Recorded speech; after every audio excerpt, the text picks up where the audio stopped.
எல்லாருக்கும் வணக்கம். இனி நான் பேச போகிற தலைப்பு வந்து ஞானத்தை பற்றி தான் பேச போகிறேன். ஞானத்தின் நிலைகள் என்ன? இது நல்லா ஞானம் அடைஞ்சவங்களை கூட கேட்டுக்கலாம் இந்த விஷயத்தை. பொதுவாகவே ஞானன்னு இதுதான் ஞானன்னு யாராலுமே இறுதி வரைக்கும் சொல்ல முடியாது. ஞானம் என்பது தன்மைக்கு ஏற்ற மாதிரி மாறுபடும். இப்போது ஒரு ஞானினா எதை வச்சு அவன் ஞானின்னு நம்ம சொல்ல முடியும்? முழுமையாக தன்னோட இயக்கத்தை, தன் உயிரோட இயக்கத்தை கட்டுப்படுத்துகிறவன் பேர் ஞானி. நான் முன்னாடியே சொல்லிட்டேன். ஞானினா யாருன்னு நான் முன்னாடியே சொல்லிட்டேன். அதை தவிர்த்து உலகத்தில் வேறு எந்த ஞானமும் கிடையாது. ஞானம்னா அது ஒன்று தான் ஞானம். அதை கட்டுப்படுத்துகிற பேர், அது கட்டுப்படுத்த முயற்சி பண்ணுற பேர், அது முயற்சி பண்ணி வெற்றி அடைகிறவன் தான் ஞானி. போராடுறவன், முயற்சி பண்ணுறவங்களாம் ஞானி கிடையாது. தேடிக்கிட்டு இருக்கிறான் ஞானத்தை.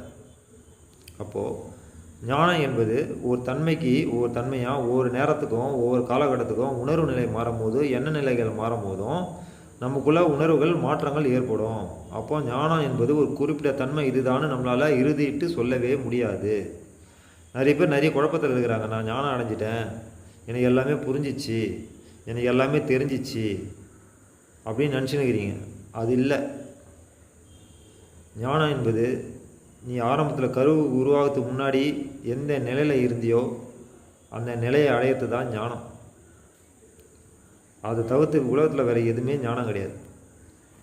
நீ ஏதோ நினச்சிட்டு மனசுக்குள்ளே நினச்சிக்கிட்டு நீ ஏதோ கற்பனை பண்ணி வாழ தான் முடியுமே தவிர, நான் ஞானம் அடைஞ்சி உண்மையாகவே நான் இருக்கிறேன்ற ஒரு கருத்து உனக்குள்ளே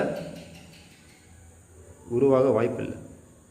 நீ எப்போ உன்னோட உயிரோட வாசலை, உன்னோட உயிரை நேருக்கு நேராக உன் கண்ணுக்கு எதிர்க்க நீ பார்க்குறியோ அது வரைக்கும் நீ ஞானியே கிடையாது. நீ ஒரு போராளி. இதுதான் உண்மை, இதுதான் நிதர்சனம். இப்படிப்பட்ட குருமார் கிடைக்கிறது ரொம்ப ரொம்ப ரொம்ப கஷ்டம். அப்படிப்பட்ட குருமார்களை நம்பி மட்டும் உங்கள் வாழ்க்கையை நீங்கள் தொடங்குங்க. பயிற்சி பண்ணுங்கள், தப்பு இல்லை. பயிற்சி யாருக்கு இருந்தாலும் பயிற்சி பண்ணுங்கள், ஒன்றும் பிரச்சனை இல்லை. ஆனால் அந்த பயிற்சியை இறுதி வரைக்கும் உறுதியாக செய்யுங்க. இதுதான் வழின்னு நம்பி செய்யுங்க. பயிற்சி கொடுத்துட்டு கூட பல விதங்கள் இருக்குது. ஒவ்வொரு பக்குவத்துக்கு ஏற்ற மாதிரி ஒவ்வொருத்தர் பயிற்சி கொடுத்துட்டு போயிடுறாங்க. அது கடைசி நேரத்தில் சில பேர் ஞானம் இதுதான் ஞானம் சொல்லிட்டு ஒரே அறகுறையாக புரிஞ்சிக்கின்னு அறகுறையாக அவங்கவுங்க வாழ்க்கையை வாழ்ந்துனுக்கிறாங்க. இதுதான் சொல்லிட்டு பாருங்கள், இதுதான் ஞானம். ஞானம்னா என்னன்னா, கடைசி வரைக்கும் தன்னோட உயிரை தன் கண்ணுக்குள்ளே நேருக்கு நேராகவும் தன் உடலுக்குள்ளே உயிர் உணர்வாகவும் கட்டுப்படுத்துகிற சக்தி உள்ளவன் அந்த நிலையை அடைஞ்ச